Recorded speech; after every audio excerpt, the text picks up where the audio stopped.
शख्स से शख्सियत बनने की कहानी सुनेंगे आप खुद उन्हीं की ज़बानी। Face to face with Imran Ali में हर बार आपकी मुलाकात कराते हैं एक जानी मानी शख्सियत से। इस बार हमारे साथ बातचीत करने के लिए हैं हिंदुस्तानी अवाम मोर्चा यानी हम के राष्ट्रीय प्रवक्ता दानिश रिजवान साहब। सर, आपका स्वागत है। जी शुक्रिया।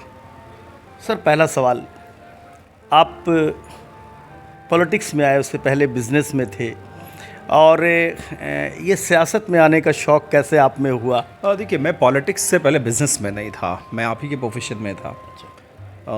एक मीडिया रिपोर्टर था। 2015 में बिहार में एक पॉलिटिकल क्राइसिस हुई, जब वो पूर्व मुख्यमंत्री श्री जीतन राम मांझी जी ने मुख्यमंत्री पद से इस्तीफ़ा दिया। उनके साथ हम आए सियासत में, और हमें आज भी नहीं लगता है कि हम कोई सियासतदान हैं कि हम सियासी बातचीत करें, सियासी काम करें। हमें लगता है कि एक से एक लोगों की मदद करके जो अंदर से खुशी मिलती है, वही मुझे सियासत लगती है। सियासत का मतलब ये नहीं कि हम उसका पैर खींचे, उसको आगे करें, उसको पीछे करें। तो अच्छा लगता है। जब जर्नलिस्ट थे तभी लोगों की मदद करते थे। हाँ, मदद का तरीक़ा अलग था। उस वक्त ख़बरों के थ्रू हम लोगों के भी की बातों को सरकार तक ले जाते थे। अब यह है कि लोगों की बात डायरेक्ट हुकूमत तक ले जाते हैं और उनकी जो परेशानियां होती हैं उसको ख़त्म करने की कोशिश करते हैं। तो पढ़ाई लिखाई कहाँ हुई या जर्नलिज्म कैसे कहाँ से किया? नहीं, देखिए, पढ़ाई तो गवर्नमेंट स्कूल से करी, गवर्नमेंट कॉलेज से करी। फिर दिल्ली चला गया, जर्नलिज्म किया वहाँ। फिर JNU गया जी, और आज आपके सामने हूँ। जी। ये जर्नलिज्म के लिए कैसे ख्याल आया आपको? देखिए, जब हम स्कूल से पहले एक्चुअली हमारे घर में एक चीज़ें रही हैं कि पहले बच्चा मदरसे में पढ़ता है। तो हम जब जिस मदरसे में पढ़ते थे, हमने एक चीज़ को फील किया है कि मदरसों की हकीकत को और अच्छाइयों को कोई भी आपके आजकल घर हो या फेस टू फेस हो, आपने कभी मदरसे की ख़बरों को नहीं तवज्जो दी होगी। और उस वक्त UPSC के एक टॉपर हुआ करते थे, अमीर सुबहानी साहब, जो भी बिहार के चीफ सेक्रेटरी हैं। तो मदरसे से पढ़े थे, फ़ारसी से UPSC उन्होंने कंप्लीट करा था। तो उस वक्त एक दिमाग में मेरी चीज़ें आई कि उस वक्त मदरसे के वक्त दौरान ही किस उम्र कि तक मदरसे की उस तालीम? वक्त मेरे ख़्याल से हम 9 साल के रहे होंगे, 9-10 साल के रहे होंगे। तब तक मदरसे की तालीम? हाँ, तब तक मदरसे में पढ़ते थे। जी। तो उस वक्त मेरे दिमाग में ख़्याल आया कि अगर हमारे तबके के लोग चूँकि जर्नलिज्म में नहीं हैं, इसलिए हमारी चीज़ों को लोग बयान नहीं कर पा रहे हैं। पहले जिस तरह से आज मदरसों के बारे में प्रचार किया जाता है, जो दुष्प्रचार किया जाता है, मदरसों का सच ये है, मदरसों का सच वो है, यहाँ तो उनके भविष्य को बिगाड़ा जा रहा है, आप किस तरह देखते देखिए, हैं? एक तबका है जिसको सोशल मीडिया के थ्रू बता दिया जाता है कि टीवी नहीं मोबाइल है, मोबाइल नहीं टीवी, और वो उस पर रिसर्च नहीं करता है, सीधे सोचने लगता है कि भाई ये गलत है। जैसे ज्ञानवापी मस्जिद के बारे में हमने देखा कि मुस्लिम पक्ष ने कहा कि वहाँ शिवलिंग नहीं, वहाँ पे फव्वारा था। कई लोगों ने ट्वीट करना शुरू कर दिया, सोशल साइट्स पे लिखना शुरू कर दिया कि भाई फव्वारा था तो बिजली थी कहाँ की फव्वारा था। अलग अलग तरह के लोग अलग अलग कमेंट कर रहे थे। तो उन वैसे लोगों को कम से कम रिसर्च करना चाहिए कि अगर बिजली के बिना फव्वारा बना है तो कैसे चलता होगा। और अगर उनको नहीं पता है तो बगल में है जैसलमेर, राजस्थान है, आमेरगढ़ के किला में चले जाए, जोधाबाई का जो किला है वहाँ फव्वारा बना हुआ है। मुझे लगता है जानने से पहले बोलना कहीं से सही नहीं होता है। मदरसे में जाइए, आपको पता लगेगा। मदरसे में सिर्फ उर्दू नहीं पढ़ाई जाती, और उर्दू सिर्फ मुसलमानों की ज़बान नहीं है जी।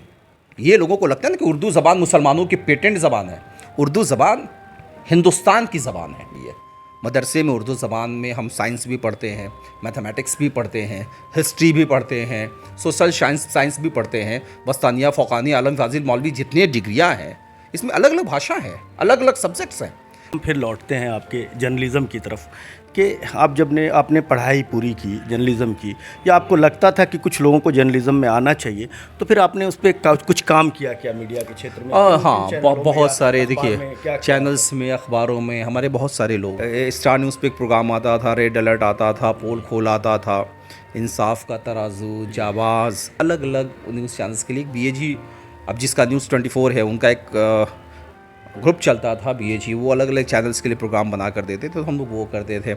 लास्ट नौकरी मैंने बिहार में एक रीजनल चैनल हुआ करता था, आर्यन जी, तो वहाँ नौकरी करी, और 20 फरवरी 2015 को रिज़ाइन किया, और 20 फरवरी 2015 को जीतन राम मांझी जी के साथ आ गए। आपके बोल्डनेस तो दिखते हैं मीडिया में भी, आप जिस देखिए, तरह मैं से डरूंगा, बात क्यों डरूंगा? जी ना मैंने कभी गलत किया है और ना मैं कोशिश करता हूं कि गलत करूं। देखिए, लेकिन खुदा जो- नहीं जो हूं। दूसरी पार्टियों में माइनॉरिटीज के लोग हैं, मुस्लिम लोग हैं, वो अपनी जब बातों लालच- को अच्छी तरह रख जब क्यों नहीं दिल में लालच समा जाएगा, अब मेरे दिल में लालच समा जाएगा कि हमको एमएलसी बनना है, तो भाई हम चमचागिरी तो करेंगे ना। मेरे दिल में कोई लालच ही नहीं, मत बनाओ। कौन मेरे घर में दाल चावल की कमी हो गई है कि एमएलसी बनेंगे तभी पेट चलेगा? मैं इस चक्कर में ही कभी नहीं रहता, तो क्यों डरूंगा? और अगर चोर को चोर ना कह पाए तो फिर पॉलिटिक्स किस बात का? ये तो फिर वही हो गया कि एक भीड़ जा रही है और उस भीड़ में हम भी जा रहे हैं। सर, आप सरकार में हैं बिहार में, जी आप बिहार में सरकार में हैं। जी बिहार में बहुत सारी माइनॉरिटीज़ की ऐसी कमेटियां हैं जो खाली हैं, अल्पसंख्यक आयोग हो या उर्दू एकेडमी हो या आप मदरसा कमेटी हो, हज कमेटी हो, तमाम कमेटियों में फुलफिल नहीं किए गए पदाधिकारी। हाँ हज कमेटी बन जी, गई है। हज कमेटी बनी, फुलफिल नहीं किए। इससे क्या हो रहा है? अल्पसंख्यकों का विकास रुका हुआ है, तो आप उसके हिस्सा हैं। आप किस तरह अपनी बातों को सरकार देखिए, से हमने लगातार माननीय मुख्यमंत्री से भी अभी हमारी बातचीत हुई इस मसले पे, और उन्होंने आश्वस्त किया है कि एमएलसी और राज्यसभा का चुनाव ख़त्म हो जाता है तो जितने भी पद खाली हैं उसको भर लिया जाएगा। उस पर बातचीत हुई है और हम पॉजिटिव हैं, क्योंकि माननीय मुख्यमंत्री ने जब कहा है तो हमें लगता है वो जल्द भर लिया जाएगा। सरकार चाहती है कि हर जगह जो कब्रिस्तान का विवाद है वो ख़त्म हो। मुख्यमंत्री ने बहुत इसको गहराई से लिया भी था। हाँ कि कब्रिस्तान बची, हम मुझे लगता है कि बिहार में 93% कब्रिस्तान की घेराबंदी हो गई है। 7% में लोकल लेवल का कोई प्रॉब्लम है और उसको भी लग रहा है कि शॉर्ट आउट किया जा रहा है। अगर ऐसा कोई मामला है तो मुझे आप बताइएगा, मैं डीएम साहब से बात करूंगा गया में, और मैं आपको बता रहा हूं कि 3 महीने के अंदर काम शुरू होगा। मैं आपको ज़मान दे रहा हूं, अगर ऐसा आपको दिखता है कोई कंट्रोवर्सी नहीं है तो 3 महीने के अंदर काम शुरू होगा। क्या संदेश देना चाहेंगे सर?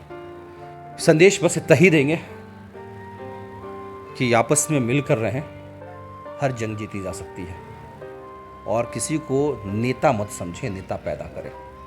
क्योंकि हमारे पीछे एक इमाम के पीछे सब तमाम लोग नमाज़ पढ़ते हैं। तो लोग कहते हैं ना कि इस्लाम में अनुशासन नहीं है। अगर राजा भी मस्जिद में लेट से आता है तो उसको सबसे पीछे वाले सफ़ में लगना होता है।